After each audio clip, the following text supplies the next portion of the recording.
Hey there, hi there, ho there, Musketeers. It's Big Kahuna with a blue collar conservative MAGA Monday video. I'm sorry if I sound a little drained, a little under the wind, taking a break from calls right now to do this video. Let's get right to it. Trump campaign has challenged Kamala Harris to two additional debates, one of them being on Fox. This is after Harris' campaign claimed Trump was trying to back out of the the September debate.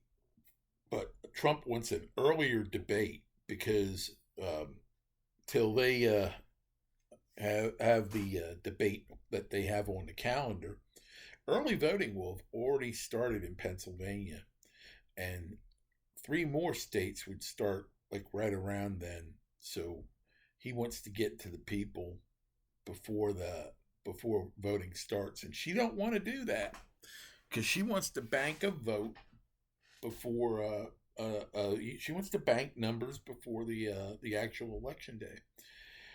And she is still avoiding questions. She is still not sitting down with reporters, giving interviews. She's not going to the gaggles. She's not doing any of that stuff. She's repeating the same speech over and over. She's trying to paint herself as a border hawk. Her record says otherwise. She is, she's trying to reimagine herself, and the media's like right along with it. She, she's stealing policies right out of Trump's book. But yet if you go on her website, it's all style and no substance. And that's what Trump really needs to concentrate on in his rallies. He doesn't need, I mean, yeah, sure, to a certain extent, you got to continue with these personal attacks because, he's a counterpuncher. Somebody tries to hit him, he hits him back. But he's really he does concentrate on issues during his speeches. But some ways, he's got people like putty in his hand on those rallies. And what he's got to do is he's got to shape the narrative. And hopefully he starts doing that because I'm a little, I know he's been off since the shooting. You can kind of tell. And he's really got to concentrate on the issues. I think once he goes back to Butler, that'll be cathartic for him, and he'll. But like I said, I think a lot of things are affecting him. The level of security has really jumped up. I've talked to a lot of people who went to that Charlotte rally, and they said there was no overflow outside the Bojangles Arena like they normally do, and about 30,000 people weren't able to get in the rally. And Bojo only seats 9 in the fixed seating, and then maybe another 4 or 5 on the floor. So it was actually a relatively small crowd, as it turns out to be Trump's standards. And that's another thing we got to stop doing is we got to stop paying attention to the crowd sizes because when we start getting into arguments about crowd sizes, we're getting off message.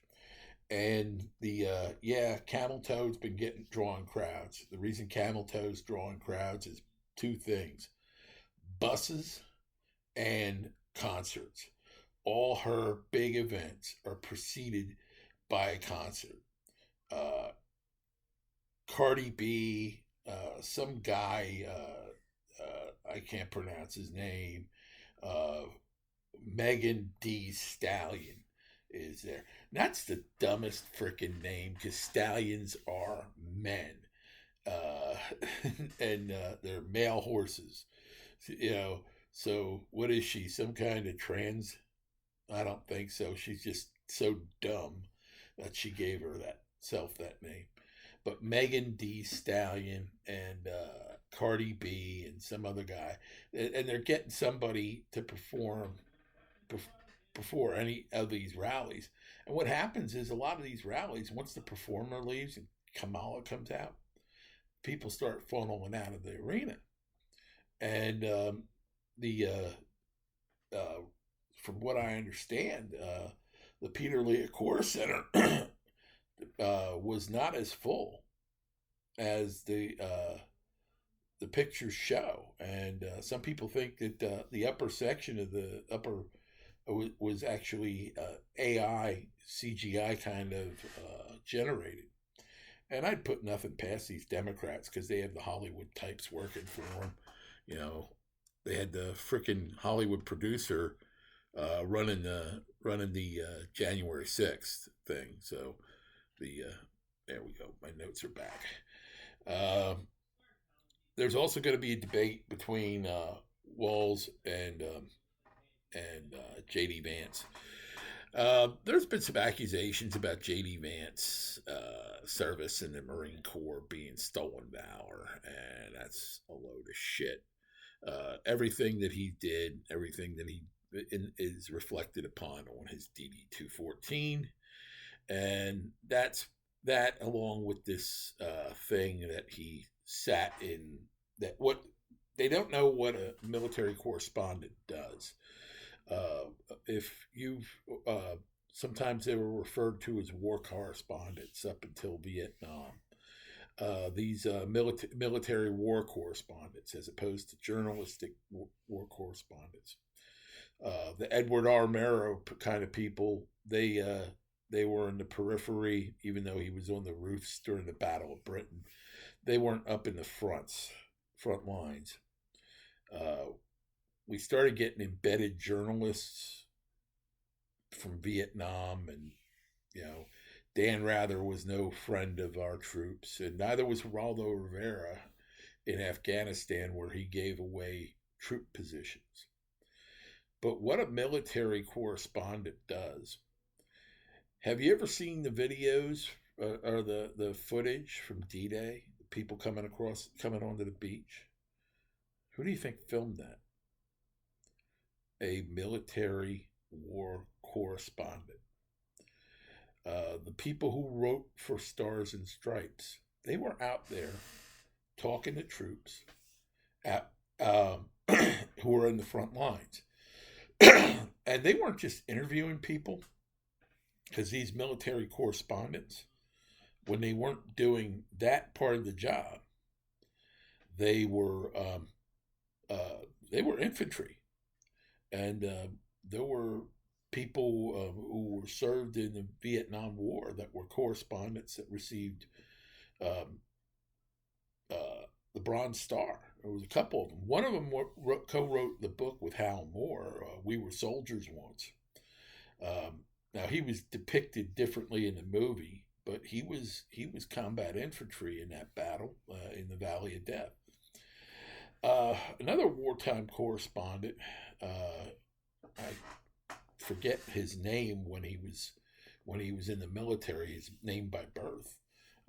He became quite famous after World War II. But this guy, being a correspondent, he was at the Baishio Atoll in the Battle of Tarawa, and our Marines were getting chopped up, and so were the guys on the LSTs that were going in, the landing vessels that were going ashore and bringing the Marines back to the ships. And they were getting shot up too. Some of them got killed. Some of the crew got killed. Some of them got wounded badly. And they were having to replace these people. And this one guy volunteered who was a correspondent. He never drove one of these things before. And he made 3 round trips bringing back Marines. And he was about to make a 4th trip when he was ordered off the boat because he was wounded in several places. And his wounds needed to be taken care of. And they ordered him off. He still wanted to, they argued with him that he had to get off the boat. And that man was awarded the Navy Cross. And that lieutenant, when he got out of the military, he became an actor. And we know him as Eddie Albert. from Green Acres, and he played the warden in The Longest Mile. So he was a military correspondent, and he was a freaking hero. Um, these stolen valor things, they're nothing new. We got a couple of issues going right now. Tim Walz, he claimed to be in combat. He never was. He claimed to have been in Iran. He never was. Closest he got was Italy. Uh, he pretty much jumped off the boat when they were scheduled to be deployed, and he jumped ship and decided he was going to run for Congress. But he's been claiming, that he has the War on Terror Expeditionary Medal. He does not. The Global War on Terror. He does not have that. He does not have the Iraq deployment campaign medal. He has in 24 years, he's never been deployed anywhere that he would have received a campaign medal. Kosovo, Bosnia, none of those places. He claimed to have been a command sergeant major. He did not fulfill the requirements of becoming a command sergeant major. And because he didn't fulfill those requirements, when he resigned from his position as a sergeant major and NCO, he was demoted to being a master sergeant. So that's 2 ranks below a command sergeant major, but yet he's claiming to be a command sergeant major. His DD-14s tell a completely different story. But like I said, this is nothing new. John Kerry, when he was running for president, made all sorts of claims about his medals. And the guy just lied about him like crazy. He lied in front of a Senate Armed Services Committee that we were committing atrocities, the likes of Genghis Khan, and then he claimed he threw his medals. He gave his medals back. He threw them over the fence of the White House. And that never happened either. Whoever medals he threw, he kept his medals. He had a Bronze Star. He was awarded a Bronze Star, a Silver Star, and 3 Purple Hearts. And the men who served with him on those boats refute the circumstances of how he was awarded these medals. And this has been a bone of contention between his supporters and his detractors for over 20 years. His detractors say he never really saw combat off the boat. But that's, what he says is different from people who served with him. Congressman Richard Blumenthal claimed to have been deployed and served in combat in Vietnam, and he didn't get to Vietnam till the thing was over. He never saw combat. But he's lied about that for years, and his dumb constituents continue to reelect him, even though he's been proven a liar about his military service. Now we're running into some problems on our side. They went after J.D. Vance, and that was unfounded. Another Ohio Congressman, J.R. Majewski, claimed to have been combat. What he really did was he claimed he was in Afghanistan, and he never got anywhere near there. He was low. He claimed he was in combat. And he was in the Air Force, and he came under fire at Bagram Air Force Base, and he never set foot on Afghanistan soil. He was loading planes in Qatar. Now, you know what? I know he's one of ours, but I'm sorry if you do this shit. I got no love for you. Got no love for you, whether he's a Democrat or a Republican. And we're getting entirely too many of these clowns, and 2020 Pennsylvania Lieutenant Governor candidate for the Republican Party. He was a guy named Teddy Daniels. And not only was this a creepy SOB that he committed spousal abuse, he wore medals that, according to his military records, he never earned. The Including the Global War on Terror and some other medals. There were medals he earned in the military, but he was also wearing medals that he never earned. And his military records, his DD 214 reflect that, because DD 214 is a paper that you're issued when you're discharged, and it says what you did in the military, and what schools you took in the military, and your achievements in the military, your commendations. And a lot of times people use that almost as they copy their DD 214 and attach it to resumes for jobs. But it's documentation of your service to our country. That's what the DD 214 is. Another thing that's a lot of people have mixed feelings about in our party is John McCain. When he was running for president, General Thomas McInerney made some statements. He lost his position as a commentator for the Fox News channel over this. That some people that served with McCain that were in the Hanoi Hilton had a nickname for him, and it was Songbird Johnny. This has mixed. Some people say it's true, some people say it ain't. But how to get the Navy Cross when you crashed not one but two aircraft? He wasn't much of a pilot.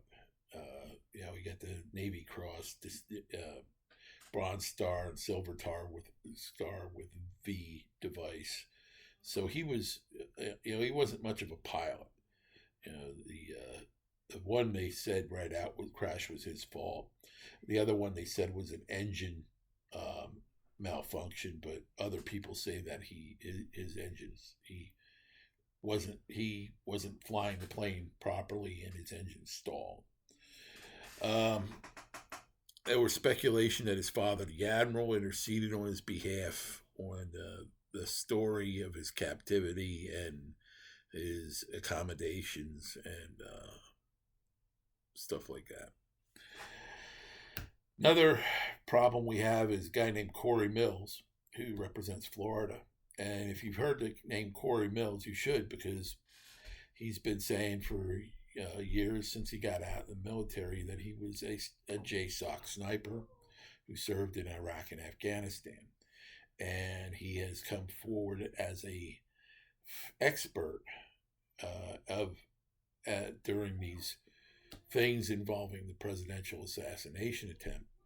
And he's been talking to all the networks and all the he's been up and on the roof and where the sniper was, and the sniper perches for the counter sniper perches and stuff like that, and shooting his mouth off. Well, his opponent made his DD 214 public, or what we believe is his DD 214, because the way it has been brought out is dubious at best. His opponent claims that he was a combat medic. Now, there's nothing wrong with being a combat medic. If you served in that capacity, it's something to be proud of. But this is what it says on whatever this document. Whether there's some claims that it isn't real. My thing is, if it's real, you got your DD 214. Put it out on the table, show everybody if there's any differences. Mills, I think, has been reluctant to do that. But calling into question is the way this came out, because the people who brought this out and made this wasn't mainstream media. It wasn't. It was a podcast called the Green Beret Chronicles. Um, Now, the Green Beret Chronicles is a podcast run by a guy who is supposedly an active duty Green Beret, known simply as Jay. And he claims to have been in 20 years of service and 14 years um, service as SFOD D. Now, uh, Special Forces Operation D SFOD D. Well, that's the Delta Force, and I'm calling this guy out. You can't be active duty Delta Force and running a podcast. This Jay also runs a training facility to, and then I'm quoting this, provide guidance to future special operations operators. Uh, in other words, it's a camp for wannabes. I don't think a Delta Force operator is going to run a camp for wannabes. That skill set is too high, and he would be in too much demand to be able to do this. So I kind of equate them with, the clowns you see in movies that or talk a good game, but they really aren't what they are. Uh, Jay happens to be a supporter of Mill's opponent. So, could these documents that have come out through this blog, could they be real? I don't know. All I know is when it smells like bullshit, it usually is. Uh,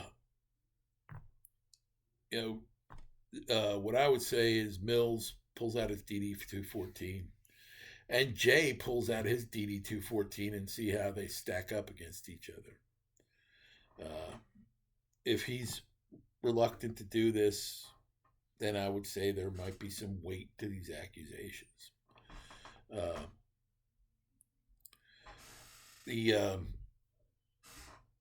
Oh God, where am I getting to?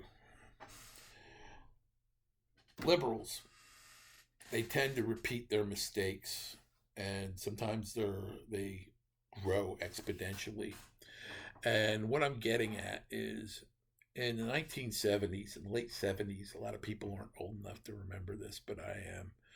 Late 1970s, Castro opened up his jails and his insane asylums and put them on boats. And there was also people who wanted to get here, put them on boats. It was called the Marianas Boat Lift. And basically, he was getting rid of the people he could no longer afford to have in these prisons. He emptied out the prisons, and people, that they pretty much couldn't feed. So they were getting rid of their human refuse, as they would say. And when they got here, they got ashore to the United States. They were rounded up and they were sent to these camps. These immigrant, they were internment camps, just like the one in Manzanar that they stuck the Japanese in. Manzanar was out in the middle of a frickin' desert. But where they stuck these migrants, I don't want to call them migrants. These people were just as illegal aliens as what we have today, and they stuck them.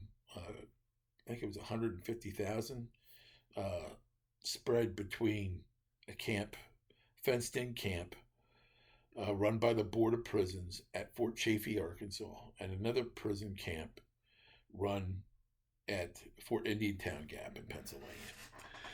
They were delivered to these places in trains. They actually used Amtrak trains to move them and put them in these camps. Pennsylvania camp, both camps had murders and rapes. The Board of Prisons really didn't do anything on the inside. They brought food in, and that's pretty much it. That they maintained the perimeter. They didn't patrol the inside. There were rapes. There were murders. the gangs controlled these camps. And in Fort Chaffee, there was even an instance of cannibalism uh, down in Fort Chaffee.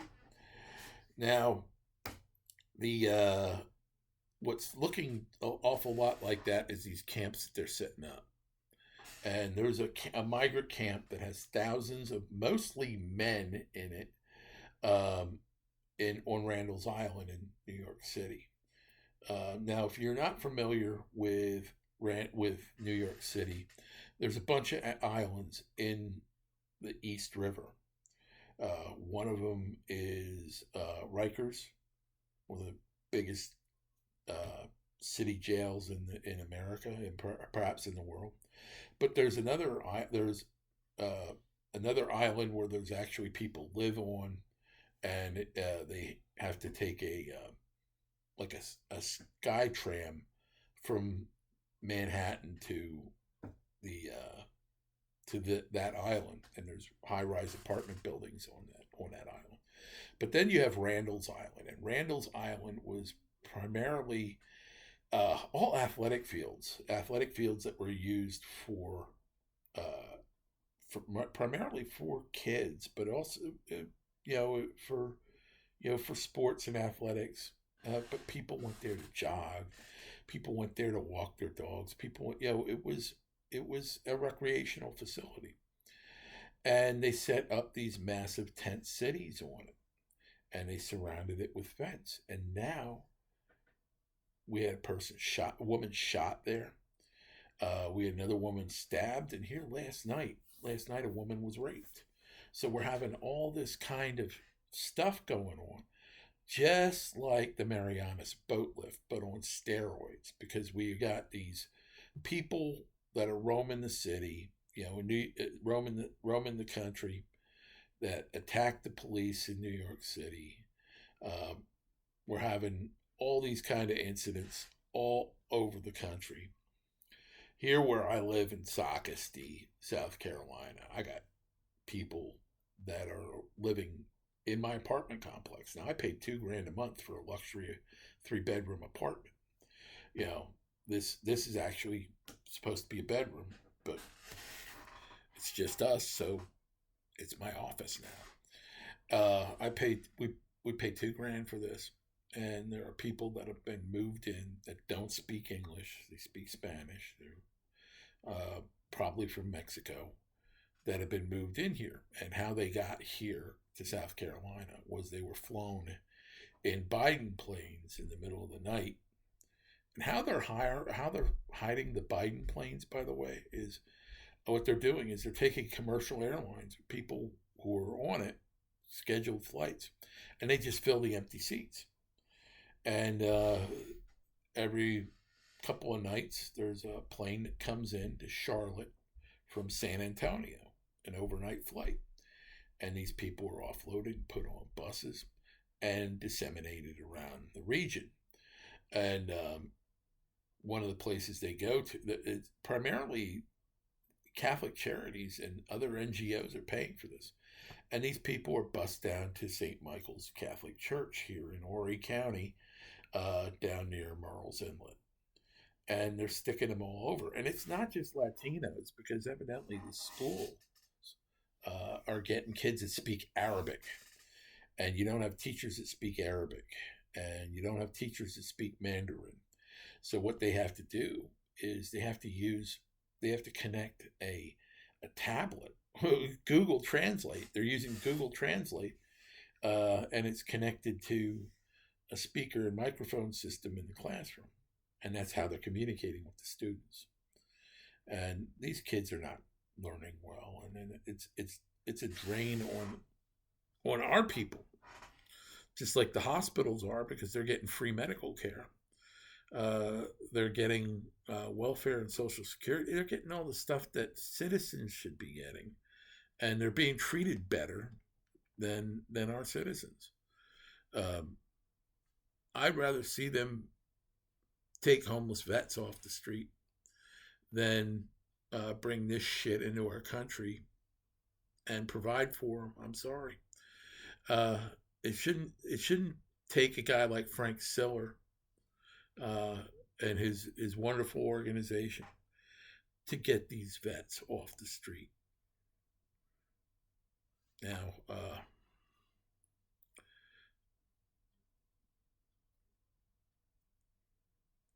what am I going through? But yeah, I'm pretty much at the end of my notes now. So I'm going to leave it at that. Stay safe and God bless.